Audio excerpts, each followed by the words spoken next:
Here's a peek at not all, but a lot of the metal items that I have in my stash.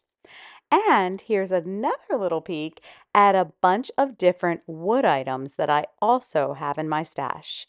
In today's video, I am going to create projects that include wood and metal for every one. This video specifically will focus solely on scrap wood, but this will be part of a little mini series, and I will do the other thrifted wood items in another video. To start out, I have these 2x4 pieces of scrap wood that we have cut down to 6 inches in length. I am going to use some wood glue and adhere them together in an L shape because I am trying to make some more unique bookends with this piece. Once I have both of my bookends ready to go, I come back with these clamps and I am going to clamp them together and allow them to sit overnight so that they can become fully adhered before we move on to the next step, specifically for these. While those are drying, I'm going to move on to the next step in our projects. I grabbed a few of the metal items that I was nervous might be a little bit too slick to really accept the paint or whatever I would use on it. So I decided to use some Dixie Belle Bonding Boss. This is available at juliesdesignsandsigns.com, and I will leave an affiliate link down below. I'm going to go ahead and cover all of these, not all of them. I actually only used 2 drawer pulls, that little mixing bowl, and then the little picture thing that you see me painting right now. I'm going to go ahead and cover them with 1 coat of this Dixie Belle Bonding Boss and then allow it to sit overnight. About 2 summers ago, my friend gifted me 3 or 4 pallets that were all made of this type of wood. She brought these up from South Carolina for me, knowing that I like to do DIYs, and I have yet to do anything with them until now. My husband cut one of those pallets up over the weekend, and I cut them down to about this size. Honestly don't know. They look maybe probably a little more than 6 inches, maybe 8 inches in length. We really didn't measure them at all. I just really wanted something that was small enough to be like a shelf sitter, but that is not exactly what I'm going to do with these today. I'm going to go ahead and give each of them a pretty heavy dry brushing of this beautiful color of chalk paint. This is Magnolia, which is one of the new Dixie Belle chalk paints. I decided to use the Gloria IOD paint inlay, which is from the holiday release from 2024. It is currently 25% off on Julie's website, and there's only one left at the time of me recording this video. So go grab it now. Maybe it's still available. I cut out this sprig of, it looks like it's probably berries, holly, something like that. But everything in this paint inlay is done in black and white. I'm going to go ahead and give the front of this scrap wood a second coat of that magnolia. And then after misting my paint inlay, I'm going to press it into the paint while it is wet, paint side down. So you want to make sure that grid is facing you when you lay the paint inlays into your project. Once it is laid down, you can use a little rag or you can use a brayer, anything to help press it into the paint without pressing too hard, but you want to make sure that it is well attached to the paint that's on the base of your project. So whether that be, in this case, it's a scrap wood, whatever project you're using, that is the most important part of this part of the process.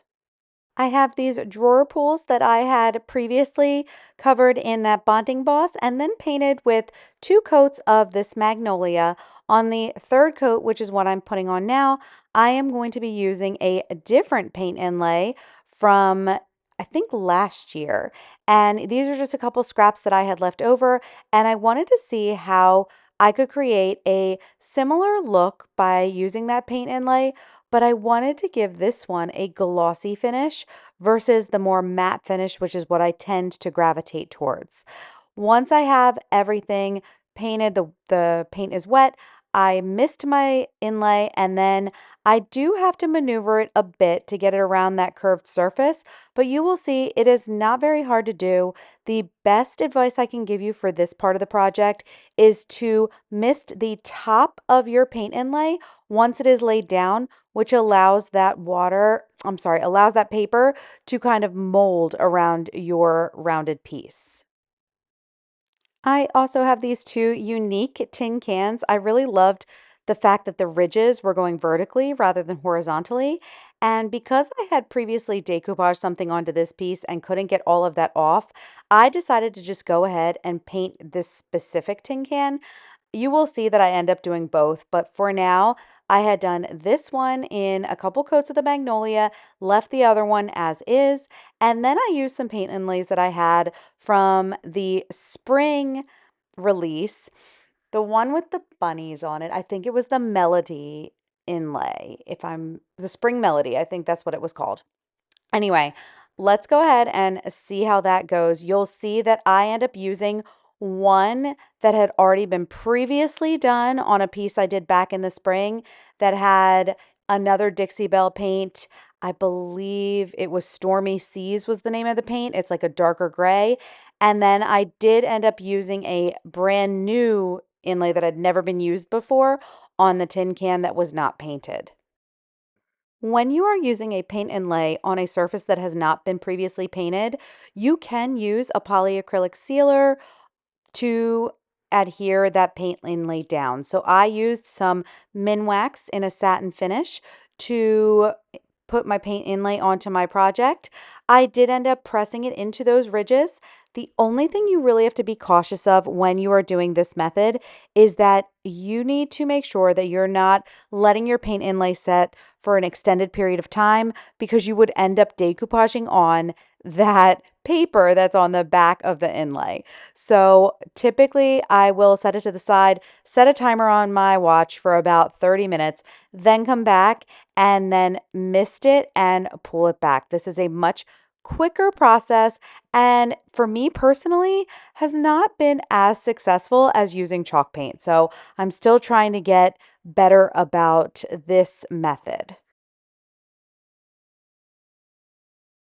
Here is that other tin can that had been painted, and this paint inlay is being used for the second time. So when we pull it back, you will see that it has a very distressed look. And another thing, it's going to have a little bit of that gray chalk paint that is on the paint inlay from like 3 months ago. And there's going to be some other parts where the paint from the tin can itself has come up. So there's parts where you're going to see the metal, parts where you're going to see the inlay, pieces with that gray paint, and then other pieces with just the regular chalk paint. It's actually a really cool and very distressed technique. I was really happy with how this came out. I ended up liking this one better than the tin can one that had the paint inlay used for the very first time. So, with that said, I decided to go ahead and paint that second tin can and then redo the paint inlay on top of the chalk paint.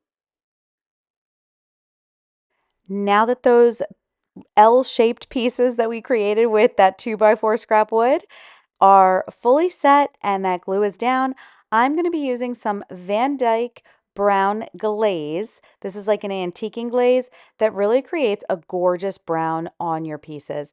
Because of that raw wood, I really wanted something that would have it look a little bit more aged, but I didn't want it to be as dark as some other types of stains that you could use. I feel like, for example, the folk art antiquing wax, or the Walmart brand, what is that? Waverly's brand. They are a little bit darker than this, in my opinion.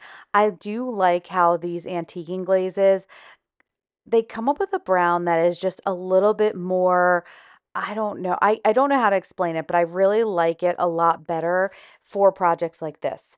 I go ahead and cover both of those with the antique and glaze all the way around, including the bottom. And then once that is set, you don't really have to wipe it back. It will basically soak right into the wood, and you don't need more than one coat. That's not what I felt like I needed anyway. Once that was done, I was able to pull everything together. To seal my paint inlays, I am using some Rust-Oleum clear spray. The pieces of scrap wood you see here, they are covered in a flat finish spray paint. And I will say that I use the same paint inlay twice. The right is the first use, the left is the second use. And then there's another sneak peek for something you'll see in another upcoming video over there on the far left. For these pieces of metal over here, I am using a gloss clear spray paint by Rust-Oleum, and this is to give it a more, I wanted that metal finish to still look like that. I still wanted that glossy finish. So I did end up covering these with 2 coats. I did the first coat, let it dry for about an hour, and then I came back with the second coat. I then leaned on my husband to help me out so I could get this ready for you guys quickly. He went and screwed in all of our pieces of metal to the scrap wood that I used. You can see that these tin cans were screwed in on the bottom, and this is like a perfect bookend. I'll show you in the final review what that looks like. Over here, what I did was I asked him to take these larger hooks and use them kind of as like a way to help stand up that scrap wood, as well as adding some photo clips on the side. These larger hooks I actually found for free, um, again, a couple years ago, I'm pretty sure. And I wasn't sure what to do with them forever because of the open part up at the front where I'm assuming it previously had like some sort of finial or something on it. And then I realized it would be a great place to hold some greenery. So that's what I decided to do with them. And then those drawer pulls, using them upside down, they can create a great space for either holding your jewelry, or if you put it on a desk, it's perfect for something like a set of paper clips or something else. All those little, like, desk supplies that we always need but can never find when we need them. This is like a perfect spot for things like that. And here are our bookends. These are currently styled with some beautiful greenery from Julie's Designs and Signs.